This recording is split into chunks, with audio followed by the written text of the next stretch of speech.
जंगल दोस्ताना funny jungle stories for kids. बारिश में बकरी और गधा। जंगल के किनारे एक पुरानी झोपड़ी थी।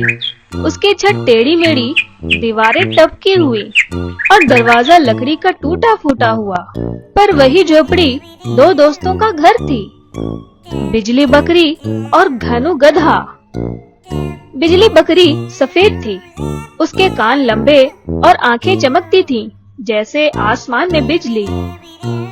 वो बहुत मेहनती थी, हर दिन लकड़ियाँ और घास इकट्ठा करती ताकि सर्दी में काम आए। और घनु गधा थोड़ा आलसी था, लेकिन खुद को बहुत अकड़ू समझता था।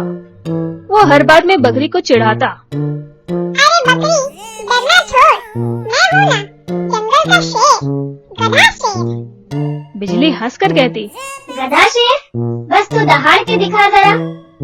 दोनों के बीच रोज यही मजेदार लड़ाई चलती रहती थी, पर दोनों के दिल में एक दूसरे के लिए सच्ची दोस्ती थी, बस जुबान थोड़ी तेज थी। एक सुबह जंगल में कुछ अलग था। हवा भारी लग रही थी, आसमान पर काले बादल छा रहे थे।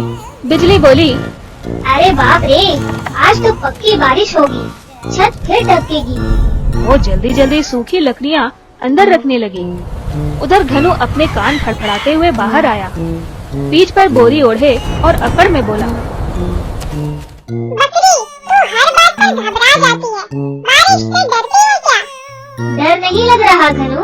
बिजली बोली, पर समझदारी यही है कि पहले तैयारी कर लो। घनु गधा बोला, हाँ, मैं गधा हूँ, मुझसे बारिश नहीं डरती, मैं उसे डराता हूँ। इतना कहते ही बिजली मुस्कुराई। हाँ, तू तो ऐसा वीर है जो कल बिजली गिरते ही खाई में जा गिरा था। अरे वो तो मैं नहा रहा था। कीचड़ में? हाँ, मिट्टी वाला स्नान बहुत अच्छा होता है। दोनों ठहाका लगाकर हंस पड़े। कुछ देर बाद आसमान से मोटी मोटी बूंदें गिरने लगी, पेड़ों की पत्तियां नाचने लगी, मिट्टी से खुशबू उठी और अचानक धड़ाम बिजली कड़क गई। घनु ने डर कर कान ढक लिए, फिर अकड़ कर बोला, मैं नहीं डरता, मैं तो बस कान बचा रहा हूँ। चल झूठे। छप्पर से पानी टपकने लगा, पहले एक बूंद, फिर दो, फिर पूरा झरना। घनु बोला, अरे ये झोपड़ी तो नाव बन गई है। और तभी छपाक, छत से टपकता पानी सीधा उसके सिर पर गिरा। अरे बचाओ, मेरा बोरा भीग गया। वो उछलता हुआ इधर उधर भागने लगा, फिसल गया और बकरी के पास आ गिरा। बिजली ठहाका मारकर बोली, आ जाइए वीर जी, यहाँ भी पानी झरने की तरह गिर रहा है। दोनों एक ही कोने में सिकुड़कर बैठ गए। जैसे ही दोनों थोड़े संभले, खिड़की से आवाज आई, खाओ खाओ। नीचे बहुत मजा आ रहा है क्या? वो लंबू कौवा था जो पास के पेड़ पर बैठा था। वो जंगल का सबसे बातूनी पक्षी था। अरे लंबू, घनु बोला, बारिश में उड़ नहीं पा रहा क्या? लंबू बोला, मैं तो उड़ूंगा ही, पर तेरा बोरा देखा था कल? हाँ, क्यों? उसमें मेरा अंडा था। क्या?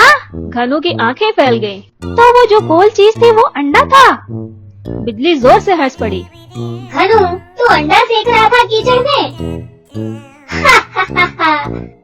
घनु शर्मिंदा होकर बोला, अरे मुझे क्या पता था। लंबू बोला, अब वो अंडा गया, पर तुम दोनों का मजाक नहीं जाएगा, और उड़ गया। घनु ने सिर पकड़ लिया, मुझसे तो गलती हो गई। बिजली ने मुस्कुराते हुए कहा, कोई बात नहीं वीर जी, अब अगली बार बोरे में अंडे नहीं, लकड़ी रखना। जब रात ने सब कुछ बदल दिया। रात आई तो तूफान तेज हो गया, झोपड़ी हिलने लगी। बारिश अब सीधी खड़ी गिर रही थी, जैसे कोई बाल्टी उलट दे रहा हो। बिजली ने लकड़ियाँ संभाली। घनु, तू वहाँ मत खड़ा रह, दीवार गिर जाएगी। घनु चुपचाप कोने में बैठ गया। बिजली ने पत्तियों का बिस्तर बनाया और बोली, आज यहीं सो जा, बाहर खतरनाक है। थोड़ी देर चुप्पी रही, फिर बकरी ने पूछा, घनु, तू इतना दिखावा क्यों करता है, हमेशा अकड़ता क्यों है? घनु ने सांस भरी, क्योंकि अगर मैं नहीं अकड़ूं तो सब मुझे कमजोर समझते हैं। गांव में लोग हंसते थे मुझ पर, कहते थे गधा बेकार है। जब मुझे निकाल दिया गया तो मैंने सोचा अब किसी के सामने नहीं झुकूंगा। बिजली चुप रही, फिर बोली, तू बेकार नहीं, बस दिल का थोड़ा बच्चा है। घनु मुस्कुराया, हाँ, और तू माँ जैसी है जो हर बात में डांटती है लेकिन दिल से भली भी है।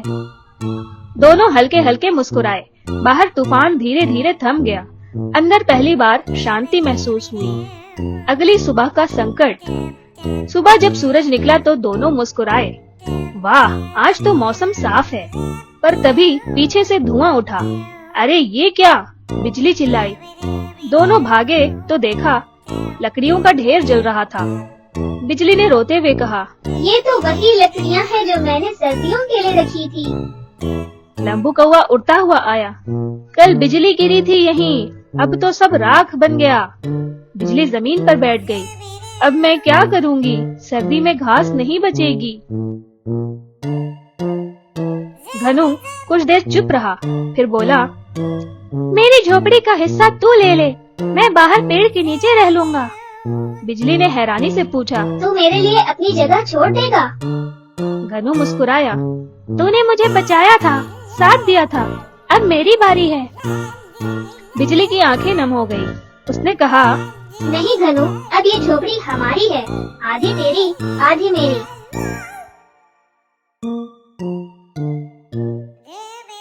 अगले दिन से दोनों ने मिलकर नया काम शुरू किया। घनु रोज जंगल से सूखी टहनियाँ लाता। बिजली उन्हें बांधकर छप्पर बनाती। कभी घनु लकड़ी गिरा देता, कभी बकरी ऊपर से डांट देती। अरे नीचे पकड़, तू लकड़ी नहीं पकड़ेगा तो मैं गिर जाऊंगी। तू नीचे आ जाएगी तो फिर मुझे ही डांटेगी। दोनों की यही नोकझोंक काम को और मजेदार बना देती थी। 3 दिन की मेहनत के बाद झोपड़ी नहीं लगने लगती। दीवारें सुधर गई, छत नहीं टपकती थी और दरवाजे पर बकरी ने एक लकड़ी का बोर्ड लगाया, दोस्ती महल, बकरी और गधे का घर। कौवे की शरारत। एक दिन लंबू कौवा फिर आया। काऊ काऊ, नया महल बना लिया, अब तो बारिश आने दो, मजा आएगा। घनु बोला, आजा, अब की बार तू भी अंदर रहेगा ताकि अंडे फिर रवेंगे। लंबू बोला, इस बार मैं तुम दोनों के लिए तोहफा लाया हूँ। उसने अपनी चोंच से एक छोटा सा चमकता बीज गिराया। ये क्या है? बिजली ने पूछा। जादुई बीज, लंबू बोला। जहाँ इसे बोओगे वहाँ घास अपने आप उग जाएगी। दोनों ने हैरानी से उसे देखा। घनु बोला, अगर ये सच निकला तो इस बार सर्दी में भूख नहीं लगेगी। बिजली ने कहा। दोनों ने बीज बो दिया। पहले दिन कुछ नहीं हुआ, दूसरे दिन भी कुछ नहीं हुआ। घनु बोला, लंबू ने बेवकूफ बना दिया। तीसरे दिन सुबह, अरे देखो, बिजली चिल्लाई। बीज से हरी हरी घास उगाई थी, चमकती हुई, जैसे उस पर चांदनी बिखरी हो। वाह, अब तो हमें घास की चिंता ही नहीं। घनु नाचने लगा। चलो, अब मैं रोज सलाद खाऊंगा। बिजली बोली, पहले काम कर लो, फिर सलाद मिलेगा। कई दिन बाद फिर से बादल छाए। इस बार दोनों डरे नहीं। बिजली बोली, अब बारिश आए या तूफान, हमारी झोपड़ी तैयार है। घनु बोला, हाँ, और अगर छत फिर टपकी तो मैं बाल्टी लेकर नाचूंगा। दोनों हंस पड़े। बारिश शुरू हुई, मगर इस बार झोपड़ी से सिर्फ हंसी टपक रही थी, पानी नहीं। लंबू कौवा खिड़की से बोला, वाह, अब ये जंगल की सबसे खुश झोपड़ी है।